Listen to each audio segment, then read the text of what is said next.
अजब तुझं सरकार, खरोखर अजब आहे सरकार.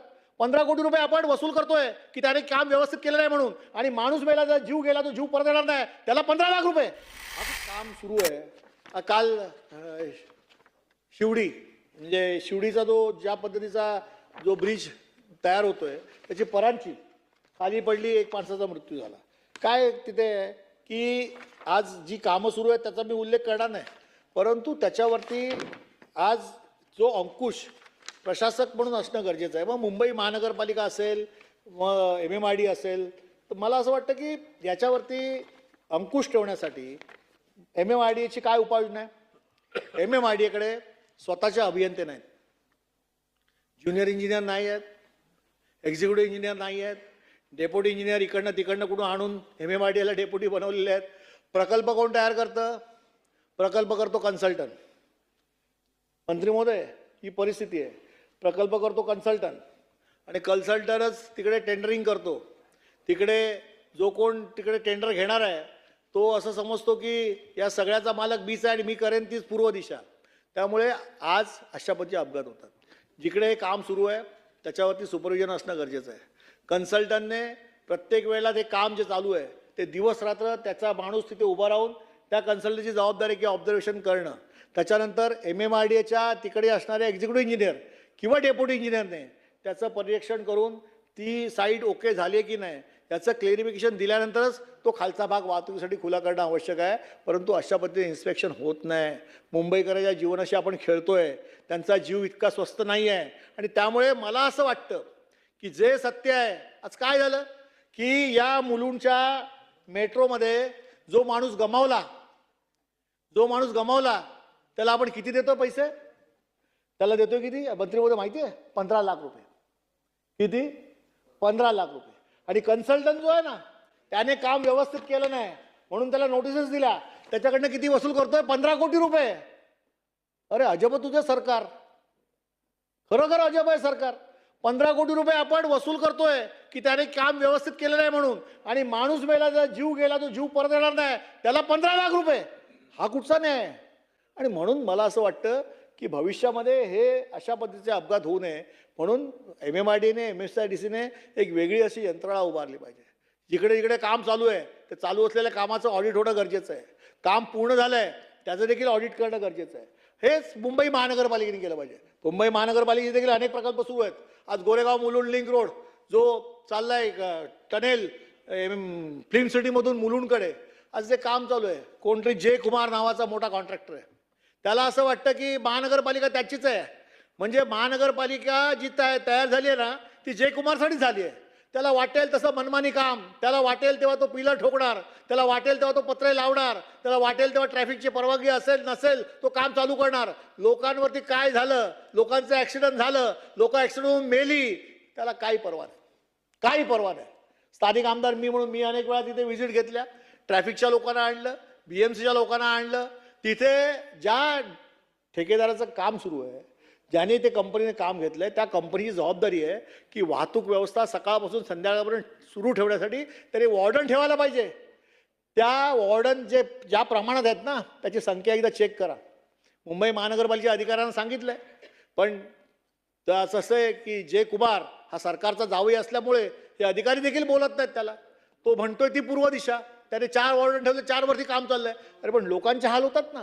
लोक जेव्हा घरापासून स्टेशनकडे निघतात तेव्हा त्यांना 1.5 तास फक्त तो वेस्टर्न एक्सप्रेस हायवेवरती पोचायला लागतो. म्हणजे नागरी निवाराकडे जर माणूस निघाला तर त्याला पोचायला 1.5 तास तो स्टेशनला पोचतो.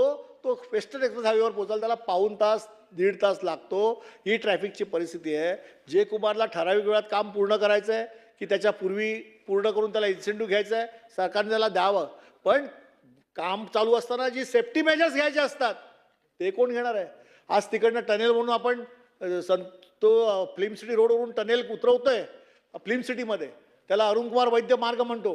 जे संतोषनगर भीमनगरचा जो भाग आहे त्याच्या खाली टनेल तुम्ही उतरवताय, परंतु पुढे जाऊन यू मारून बस टर्न करून गाड्या टर्न करून याची जी व्यवस्था पाहिजे किंवा त्याच्या खालून जे पादचारी भुयारी मार्ग पाहिजेत ते करण्यासाठी ती काही व्यवस्थाच नव्हती. म्हणजे J. कुमारला कधीतरी हे काम करोडो रुपयामध्ये दिलं आहे, त्याला ते टनेल एकदा करायचं आहे, बोगद्यामध्ये तो यंत्र घुसून माती काढायची आहे, फिल्म सिटीमधून काम पूर्ण करून तिकडे काम पूर्ण असं झालंय दाखवायचं आहे, सेफ्टी मेजर न घेता काम करायचं आहे. माणसं चालली तरी चालतील, ट्रॅफिकने मेली तरी चालतील, त्याच्यावरती काम चालू असताना लोक मेली तरी चालतील. काल परवाकडची गोष्ट आहे अध्यक्ष महोदय, ते अरुण कुमार वैद्य रोडवरती जय कुमारचं काम चालू आहे ना, एक मुलगा आणि मुलगी मोटरसायकलवरून चालली होती. ती चालली होती क्लासमधून घरी, म्हणजे ते वडील होते आणि बहुतेक त्यांची मुलगी होती, त्यांना घेऊन चाललेले. वरती जयकुमारचं काम चालू होतं. त्या जयकुमारचं काम जिथून चालू होतं त्याच्या खालून मोटरसायकल चालली होती. तिच्यावरून जो का रॉड पडला किंवा तो मोठा दगड पडला, बिचारीच्या मांडीवर पडला. आज ती मुलीचं पाय पेजार झालाय. कोण? पोलीस त्याची दखल घेत नाहीत, RTO याची दखल घेत नाहीत. जयकुमार कोणाला ऐकत नाही. जयकुमार सरकारचा दावई आहे, जयकुमार महानगरपालिकेचा दावई आहे. जयकुमारला आळा घालणार कोण? म्हणजे जयकुमार आमच्याच पैशातून त्या ठिकाणी करोड रुपयाचं काम करणार, त्याला वाटेल तशी मनमानी करणार. मनमानी करताना सेफ्टी मेजर घेणार नाही आणि हे काम करताना सर्वसामान्य मुंबईकर मेला तर त्याचा स्वयंसूतक सरकारला पण नाही आणि महानगरपालिकेला नाही. ही परिस्थिती आहे. आणि एवढं पोटतिडकीने बोलतो याचं कारण, ज्याच्या घरातला माणूस जातो ना त्याला कळतं की त्याचं दुःख काय असतं.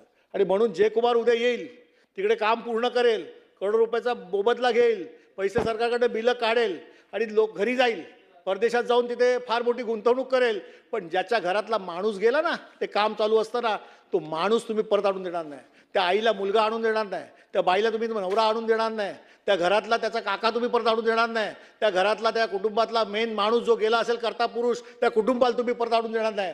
ही परिस्थिती आहे. आणि म्हणून सरकारने कुठेतरी एक धोरण ठरवलं पाहिजे की सेफ्टी मेजर्स तुम्ही काम करा ना. विकासाचे काम करणं ही काळाची गरज आहे. तरच या मुंबई शहरामध्ये, इतर शहरामध्ये आपण जे काही धोरण स्वीकारलेलं आहे, स्मार्ट सिटी, ठीक आहे ना, मुंबई शहर इतर शहरं स्वच्छ सुंदर झाली पाहिजे, मेट्रोचं जाळं पसरलं पाहिजे, टनेल झाले पाहिजे, रस्ते सुंदर झाले पाहिजेत, ठीक आहे करूया. पण हे करताना सेफ्टी मेजर तर घ्या. आणि सेफ्टी मेजर घेतले तरच माणसाचे जीव वाचतील. याच्यावरती तुम्ही कडक उपाययोजना काय करणार? तुम्ही याच्यासाठी कोणते अशा पद्धतीच्या उपाययोजना करून त्या लागू करणार? आत्तापर्यंत सरकारने ज्या दुर्घटना झाल्या त्यानंतर कोणत्या कोणत्या गोष्टी केल्या हे एकदा आम्हाला कळू दे.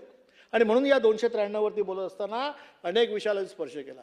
आणि माझी एवढीच सरकारकडे अपेक्षा आहे की सरकारवरती आरोप करून किंवा त्यांची बदनामी करून आम्हाला काय मिळवायचं नाही. विरोधी पक्षाचं काम एवढंच आहे की सरकारला ज्या चालू गोष्टी आहेत, त्या त्रुटी आहेत, त्या दाखवून द्यायच्या आहेत.